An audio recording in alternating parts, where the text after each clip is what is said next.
I was 35 years old, standing in the marble lobby of a hotel that carried my name, when a man in a navy suit jabbed his finger in my face and screamed, "You're a thief!"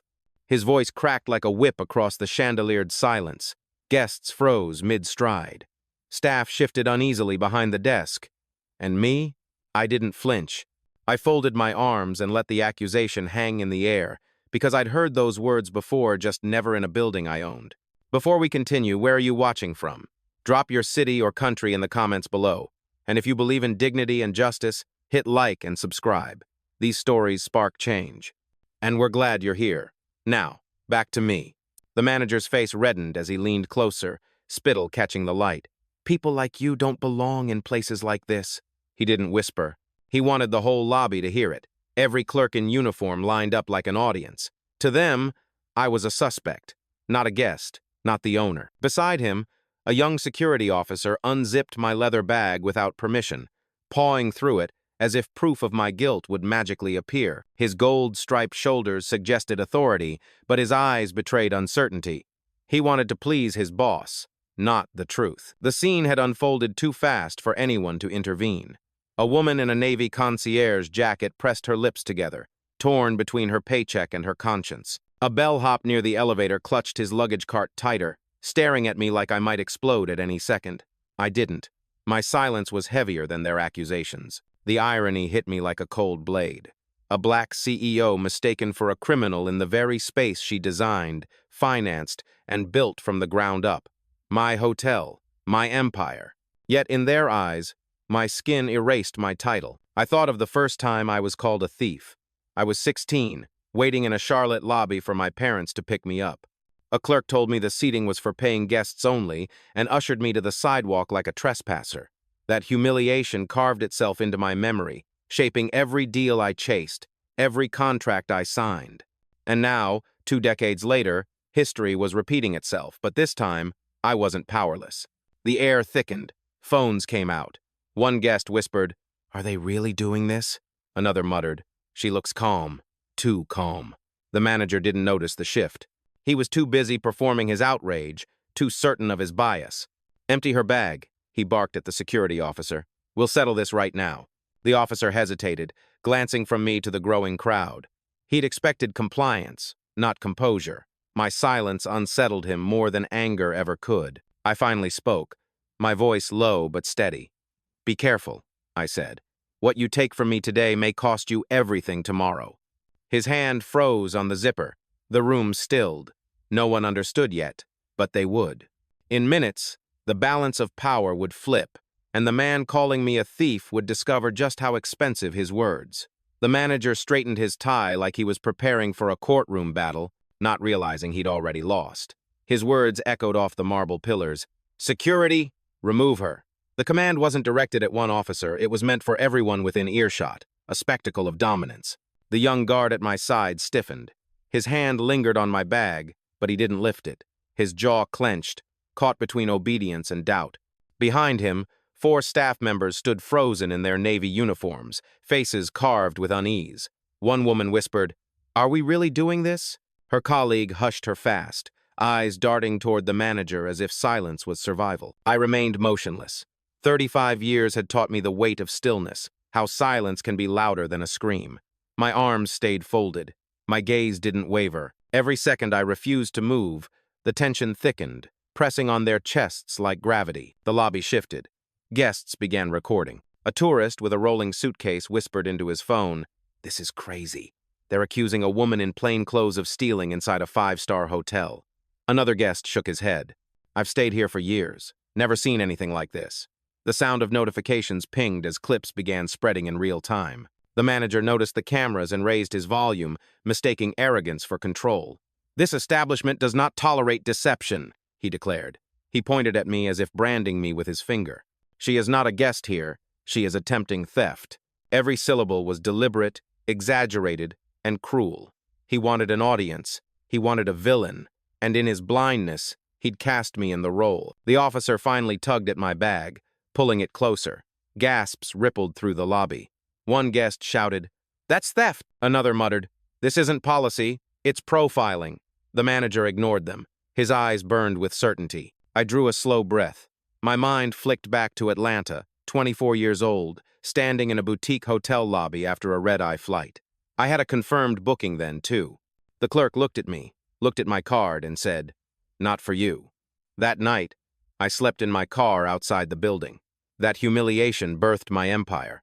And now, decades later, the same scene replayed, only this time, I wasn't the powerless guest. I was the architect of the entire chain. The guard finally unzipped my bag. The sound tore through the silence like fabric ripping.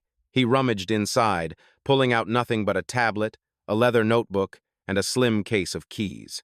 He frowned. There was no evidence, no theft, nothing to justify the manager's fury. The manager sneered anyway. "Probably fake," he muttered, loud enough for the lobby to hear. His confidence faltered, but his performance did not. He leaned closer, eyes narrowing. "You don't belong here. Not dressed like that. Not walking in alone. Admit it before we call the police." The crowd stirred. Murmurs rose. One young concierge at the far desk shifted uneasily, then glanced at me, then back at her monitor. She knew something, but fear pinned her still. I looked at the officer holding my bag. "You should stop," I told him quietly, "because the system is already watching. And when the truth surfaces, it won't be my name on the report. It'll be yours." His grip loosened. My bag slipped an inch from his hands. Doubt etched across his face. The manager slammed his palm against the desk, veins straining in his neck. "I said, call the police." His voice cracked, desperation bleeding through authority.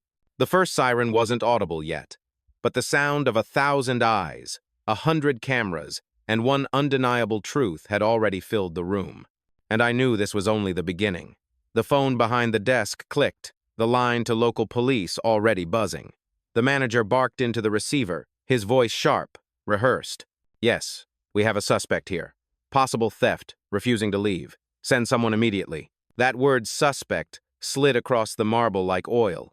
Guests flinched, murmuring louder now. Phones rose higher. The lobby was no longer a sanctuary. It had become a stage, every corner filled with witnesses. I stayed planted where I was, arms folded, eyes steady. Silence wasn't weakness, it was pressure, and it was starting to crack the people around me. The security officer still clutched my bag but didn't search further. His fingers tapped nervously against the handle as if debating whether obedience was worth the fallout. His eyes flicked to me, then to the crowd, then back to his superior. Doubt was eating him alive. That's when a voice cut through. "She has a reservation," a young concierge blurted from the far end of the desk. Her words were small, but they carried like thunder. Heads turned. The manager snapped his glare toward her. "Stay out of this," he hissed, but the damage was done. All eyes swung to her. She swallowed hard, but she didn't back down. "I saw her name in the system this morning. Penthouse suite.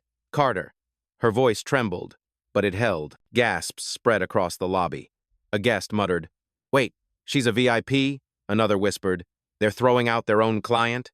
The manager slammed his hand on the desk again. "Enough! Do not listen to her!" He jabbed a finger at the concierge. "One more word and you're fired." But the spark had already lit. From the crowd, a man in a business suit stepped forward, his phone still recording. "I saw her present ID. I saw the card. That's not a scam. That's service denied." His tone wasn't angry, it was steady, a witness giving testimony. The manager's mask of control began to slip. His jaw tightened. His eyes darted between the cameras, the staff, the crowd closing in. His voice rose louder, desperate now. "You're all being manipulated. This woman is not who she says she is. She's playing you." I finally shifted, unfolding my arms. My movements were slow, deliberate. The hush that fell was instant. I picked up my tablet from the counter, tapped once, and the screen glowed. The officer's eyes caught the Horizon emblem flashing across it, the same emblem embroidered on his own uniform. He stiffened, realizing too late what it meant. I looked at him, not the manager, and spoke softly. "Every second you hold that bag, the system is logging your actions. Whose name do you want on that report, yours or his?" The officer's face drained of color. His grip faltered. He placed my bag back on the counter like it was burning his hands. The lobby erupted with whispers. Phones buzzed. A tourist muttered into her live stream, "She just flipped it." The guards backing off. Another added, "This is getting serious." And still, the manager tried to rally. "Don't be fooled." His voice cracked as he pointed again. "She is nothing but a thief. Security detain her until the police arrive." But no one moved, not the guard, not the staff. The silence that followed was heavier than his order. I lifted my chin, eyes cutting through the room. My voice was calm, but it carried weight. You called me a thief in a lobby I built. You think volume makes you right. It doesn't. It just makes your fall louder. The cameras captured everything, and for the first time, the manager's hand trembled against the desk. The sliding glass doors hissed open, and two uniformed officers strode into the lobby. Their boots struck the marble like gavels.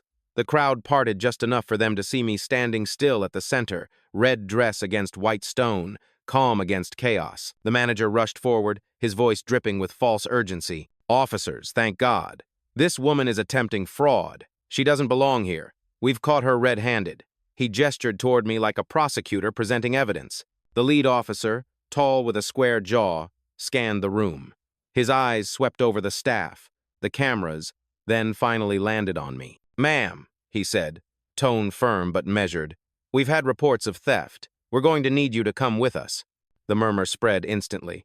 A woman filming whispered into her phone, they're about to detain her, in her own hotel. Another guest muttered, this is insane. She hasn't even raised her voice. I didn't move. My arms rested loosely at my sides, my expression unchanged. I'd played this scene in my mind before, not here, not with this audience. But I knew how it unfolded. Injustice always arrived loud, uniforms polished, voices authoritative. But truth was patient. The young concierge who'd spoken earlier stepped out from behind the desk, trembling but resolute. Officers, she has a valid reservation, she said. Her name is Carter. Penthouse suite. I checked it myself this morning. The manager spun on her, his voice a snarl. Quiet! You're out of line! The officer held up a hand. We'll hear everyone. He turned to the security guard still standing near me. Did you search her belongings? The guard's eyes flicked toward me, then away. Yes, sir, he admitted. No stolen items were found. A ripple surged through the lobby. Guests gasped. Cameras tilted closer. The officer frowned, glancing at his partner. The narrative was already cracking. Still, the manager pressed on. She's dangerous, he snapped. Look at her demeanor. This is a scam, a setup. I finally spoke, voice low, calm, carrying through the silence. What's dangerous, I said, is when authority is used to humiliate instead of protect. What's dangerous is accusing a black woman of theft without proof inside the building she owns. The words landed heavy. Guests gasped. Someone clapped once, the sound sharp before dissolving into tense quiet. The officer shifted his weight uneasy. Ma'am, we don't know who you are, he said carefully. But until we can verify, we'll need you to step aside. His hand hovered near his cuffs. The air thickened. The manager smirked, certain victory was seconds away. The crowd buzzed. Phones rose higher. The concierge whispered, don't let them do this. I lifted my gaze, meeting the officer's eyes directly. My voice stayed even. You can put your hands on me, or you can wait 60 seconds and watch the truth put its hands on you. The lobby stilled. The officer hesitated. The manager barked, arrest her. The second officer stepped forward, cuffs glinting under the chandelier. His hand reached out. The moment before contact, the lobby felt like a held breath about to break. The officer's hand hovered inches from my arm, the metal cuffs gleaming like a verdict already decided. The manager leaned forward, eyes bright with triumph. Do it, he hissed. Show everyone what happens when liars walk into my lobby. But the lobby wasn't his. It was mine. I raised my phone with the same composure I'd held since the first insult. My thumb tapped once. The screen glowed, and a quiet tone chimed through the speaker. On the other end, my assistant's voice was steady, efficient. Protocol engaged, Miss Carter. All systems syncing now. The words slid into the room like a shadow, subtle, but unmistakable. The officer paused, his hand still hovering. His partner glanced at him, confused. What did she just say? I didn't explain. I didn't need to. I lowered the phone to my side and simply said, watch. Behind the desk, the young concierge stiffened. She glanced at her monitor, then blinked twice. Lines of text were scrolling faster than she'd ever seen. Her eyes widened as recognition struck. She pressed her lips together, fighting a smile, then whispered, oh my God. Guests leaned closer to their screens, capturing every second. The live stream counter ticked higher. A man muttered into his phone, she just triggered something. I don't know what it is, but the staff looks rattled. The manager tried to laugh, though his voice cracked. This is theater. She's bluffing. Officers, do your job. But the guard who'd rifled through my bag earlier shook his head, almost imperceptibly. He had seen the emblem on my tablet. He knew. His silence was an admission the crowd could feel. The officer withdrew his hand slowly, uncertainty clouding his stern mask. Ma'am, what exactly is going on here? I met his gaze. What's going on? I said evenly. Is accountability, and it's already in motion. The manager slammed the desk so hard the concierge flinched. Don't listen to her. She's manipulating all of you. His voice was louder now, desperate. But desperation doesn't erase, doubt it fuels it. The tablet in my hand vibrated once. A notification glowed across the screen. Audit log initiated. Staff credentials under review. I tilted it just enough for the nearest guests to see. Gasps rippled through the lobby. Phones zoomed in. The evidence was no longer invisible, it was right there, pulsing in light and sound. The concierge finally spoke louder, no longer able to stay silent. She's not lying. That's the Horizon internal system. Only executives have that access. The words detonated like fireworks. The crowd erupted. A man shouted, Wait, she runs this place? Another gasped. They're accusing their own boss. The officers exchanged uneasy glances. One lowered his hand from his belt. The other stepped back half a pace. And still, I didn't raise my voice. I didn't need to. I turned my head toward the manager, my tone as calm as it had been from the start. You called me a thief in front of witnesses. In 60 seconds, the system will confirm exactly who I am. And when it does, the only person leaving this lobby in disgrace is you. The silence that followed wasn't relief. It was the heavy, breathless kind that comes right before a verdict is read. The silence shattered with a chime from my tablet. A banner flashed across the screen in bold white letters. Owner verification. A. Carter. Executive override level. The concierge gasped out loud. It's true. She's the owner. Her words rippled through the lobby like a wave. Guests leaned forward, phones trembling in their hands as they captured the confirmation in real time. Someone whispered, Oh my God, we're watching this live. Another muttered, They accused the boss of stealing in her own hotel. The manager's face drained of color, then flushed scarlet. Fake! He shouted, his voice cracking. This is fabricated. Do not believe her. But the evidence was no longer invisible. It was glowing in plain sight, reflected in the screens of a dozen recording phones. The officer nearest to me stepped back, lowering his hands. Sir, he said to the manager, his tone measured, if that verification is real. It's not real, the manager cut him off, pounding his fist against the desk. She's manipulating the system. She has to be. His desperation bled into the marble walls, but no one followed his lead anymore. The guard who'd searched my bag earlier took a slow step back from me. He looked at the emblem again, then at the tablet, then down at his shoes. He wouldn't meet the manager's eyes. His silence screamed louder than any protest. The lobby was shifting, the current of power reversing. A guest near the elevator raised her voice, shaky but firm. You called her a thief. You put your hands on her bag. And she owns this place? She turned her phone toward herself, speaking to her live stream. This is profiling, plain and simple, and now the whole world is watching. The viewer count spiked in the corner of her screen. Thousands of eyes were flooding into the moment. The manager's lips trembled. No, this isn't. I finally stepped forward. My heels struck the marble like a drumbeat, steady, unhurried. Every eye followed me. I stopped inches from the desk and placed the tablet flat on its surface. The Horizon emblem pulsed once more. Then I spoke, not loud, but clear enough for every corner of the lobby to hear. You accused me of theft in the building I financed. You tried to humiliate me in front of my own staff. You mistook silence for weakness. I leaned in slightly, my voice sharpening like a blade. That was your last mistake. Gasps rolled through the crowd. Some guests clapped, tentative at first, then louder, bolder. The concierge straightened her shoulders, as if the confirmation gave her permission to stand tall. Even the officers shifted uneasily, no longer pointing at me but at the man unraveling behind the desk. The manager stammered, You set us up. No, I said, my voice calm as stone. I tested you, and you failed. The cameras caught every syllable. And in that moment, the balance of the lobby flipped completely. I was no longer the accused. I was the reckoning. The applause didn't stop. It grew, echoing off the vaulted ceiling like judgment itself. The manager's composure shattered. His hands shook against the polished desk. His tie hung loose, his face pale and blotched. This isn't what it looks like," he stammered, his eyes darting to the officers as if begging for rescue. "She hacked the system. She's tricking all of you." But no one moved. No one believed him. The silence of his own staff was louder than his protest. The guard who had searched my bag backed farther away, his shoulders hunched, his badge suddenly feeling like a liability. He couldn't look at me or at the crowd. The concierge, on the other hand, lifted her chin higher, emboldened by the truth. "You ignored the system this morning," she said firmly to the manager. "Her reservation was valid. You knew it." Gasps again. A guest whispered, "He knew? He did this on purpose?" The manager's eyes bulged. "Quiet!" he snapped. His voice cracked. "You're finished here." But even as he said it, the lobby knew the opposite was true. She wasn't finished, he was.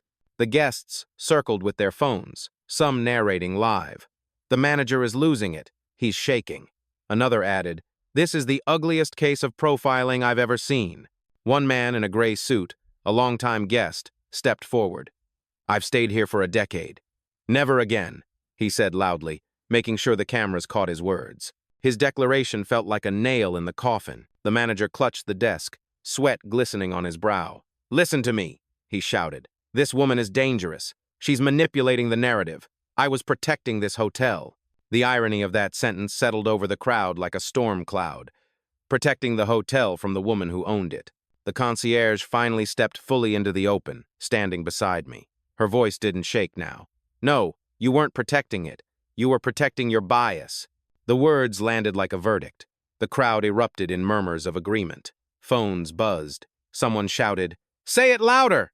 The manager staggered back a step. His authority had evaporated, leaving only desperation. He turned to the officers again. "Arrest her, please, just arrest her." But the officers didn't budge. One of them shook his head slowly. "Sir, we can't do that. Not with this evidence." The manager's chest heaved. He looked around, eyes wild, searching for an ally. The guard wouldn't meet his gaze. The concierge stood tall beside me. The guests were united, a living wall of witnesses. For the first time, he realized he was alone. I didn't move closer. I didn't need to. My stillness spoke louder than his pleas. When I finally broke the silence, my words cut clean. "You thought humiliation was your weapon, but all you've done is expose yourself. And now, the whole world is watching." The lobby erupted again, phones lifted higher, applause sharper, voices louder. The man who had once controlled the room was now trapped inside it, stripped of power, drowning in his own arrogance. And I knew the reckoning was only just beginning. I lifted my phone again, slow and deliberate. The crowd hushed. Even the officers leaned in, as if instinct told them they were about to witness something irreversible. My thumb pressed one icon, and the line connected instantly. "Nia," I said softly. Her voice, calm and efficient, filled the lobby through the speaker. "Yes, Miss Carter, we're ready." Gasps rippled through the guests. They could hear it too, a professional voice, crisp, undeniable. The concierge glanced at me, then at the glowing horizon emblem on my screen, and whispered, "This is real." The manager lurched forward, panic twisting his features. "Don't listen. This is theater."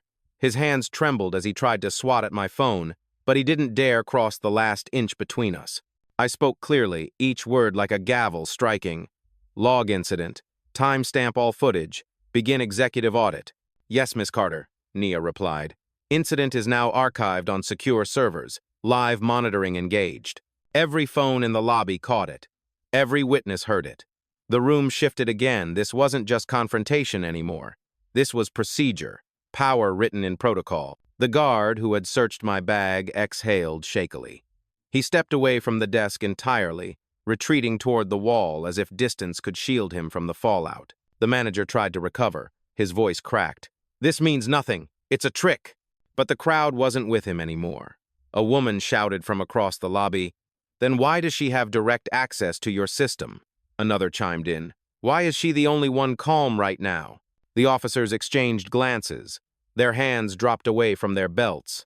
They weren't detaining me, they were watching, like everyone else. I leaned slightly closer to the phone. My tone stayed even. "Initiate lockout protocol for Gregory Vance. Effective immediately." The name detonated in the lobby. The manager's face drained. No, wait. Nia's voice came through without hesitation. Confirmed. Lockout initiated. The click of the system echoed from behind the desk. A small red light blinked on the terminal, then another. The manager's access badge, still clipped to his belt, buzzed once and went dark. Gasps again. Guests lifted their phones higher, narrating in disbelief. "She just shut him out," one whispered. Another shouted, "It's over." The manager yanked his badge, waving it at the scanner desperately. The machine beeped back in cold denial. "No!" he barked. He swiped again. Red. Again. Red. His hands shook harder. The concierge finally stepped forward, her voice steady. "It's official. He's locked out." The crowd erupted half gasps, half cheers. The transformation was complete.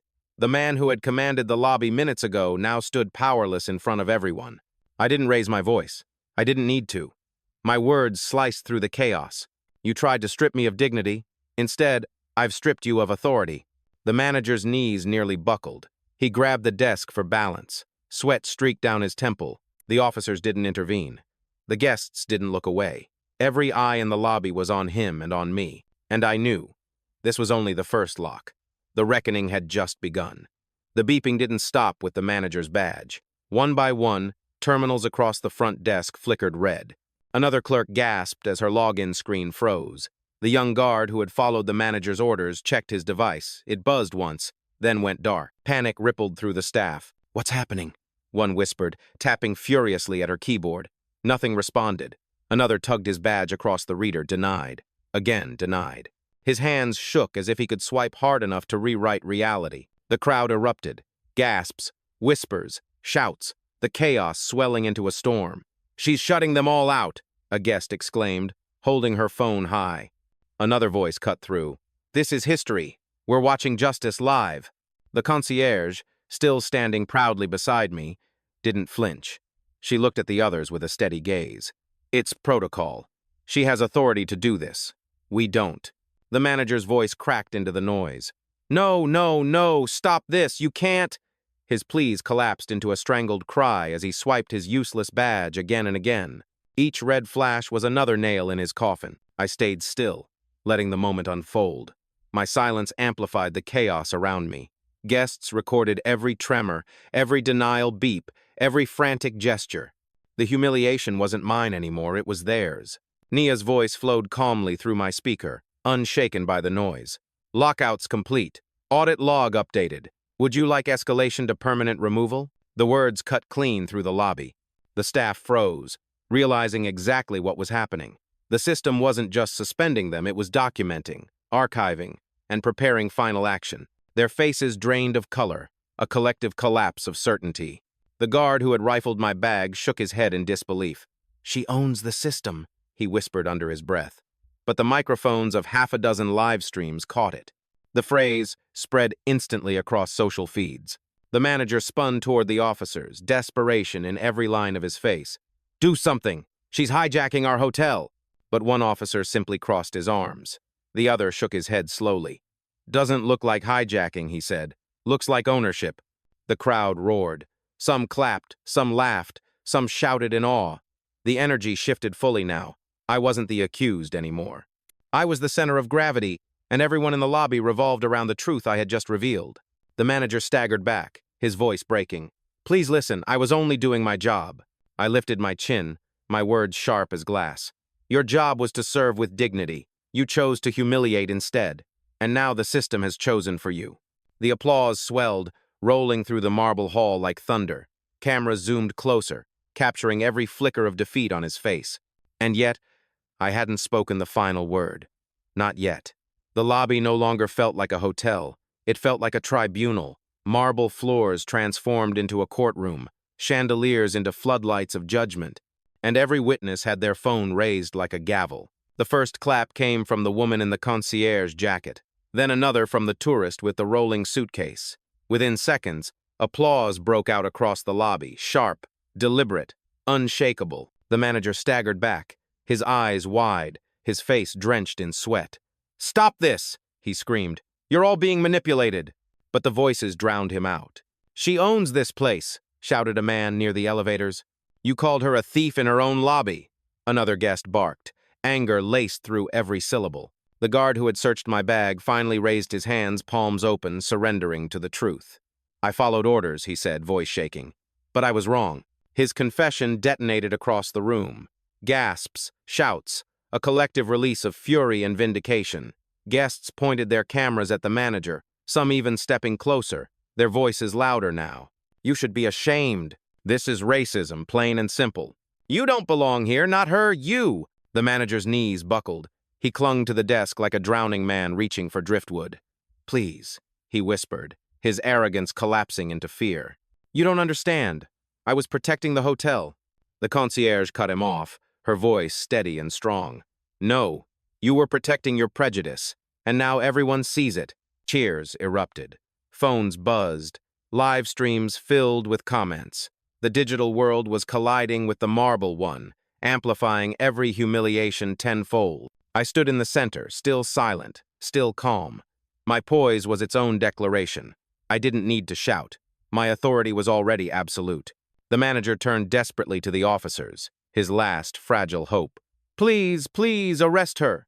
But the officers didn't move. One shook his head, his voice flat. "Not happening." The final thread snapped. The manager's body sagged, his face pale, eyes darting wildly for any lifeline. There was none.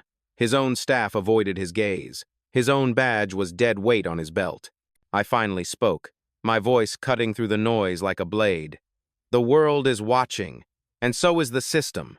Your choices brought you here, and now—" The applause swelled again, rolling like thunder. The crowd pressed closer, phones raised higher, the air electric with anticipation. "Your time is over." The words didn't need volume. They carried the weight of inevitability. The manager's lips trembled. His fate was sealed. And the lobby, once his stage, was now the theater of his downfall. I lifted the phone again, the applause dimming into an expectant hush. The manager froze, every muscle taut, as if he knew what was coming but couldn't outrun it. "Nia," I said, my voice steady, unhurried. "Yes, Miss Carter," came the reply, crisp through the speaker. The manager shook his head violently, sweat dripping down his temples. "Please don't." My eyes didn't leave his. "Terminate Gregory Vance. Effective immediately. Remove all system access, revoke credentials, freeze accounts." The words cut through the lobby like a sentence delivered in court.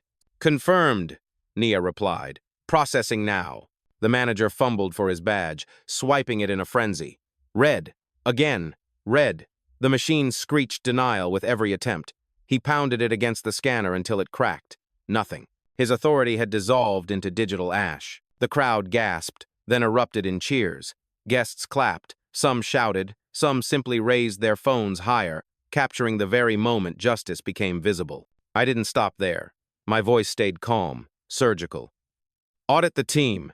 Any staff who participated in harassment, lock them out." The clerks beside him jolted. One tried to log in, her fingers frantic. Her screen blinked once, then went black. Another's badge buzzed red in his hand. Their faces drained of color, panic blooming where arrogance once lived. "It's done," Nia confirmed. The concierge beside me exhaled with relief, her shoulders finally relaxing. She looked at me with gratitude in her eyes. I gave her a single nod, acknowledgement of her courage. The guard who had searched my bag stepped forward, his hands trembling. "Please, I didn't know—" I met his eyes, cold but unwavering. "You had a choice, and you made it." The crowd roared again, feeding on every exchange. One guest shouted, "This is history!" Another yelled, "Powerful!" The manager collapsed against the desk, his voice breaking. "You can't do this. Not like this." But the room itself contradicted him. The applause was thunderous now, the guests a chorus of vindication. The live stream surged with comments, emojis flooding the screens. I spoke one final line, my voice firm as steel. "I don't need to raise my voice to be heard. The system speaks for me." The cameras caught it. The guests erupted. The marble lobby became a theater of justice, and every witness knew they'd never forget what they had just seen. The manager, stripped of power, of dignity, of even the illusion of control, stood hollow in the ruins of his arrogance. And I stood where I had begun, calm, silent, undeniable. Justice delivered. The marble lobby hummed with the aftershock of justice. Guests were still on their feet, clapping, cheering, some wiping tears they hadn't expected. The sound,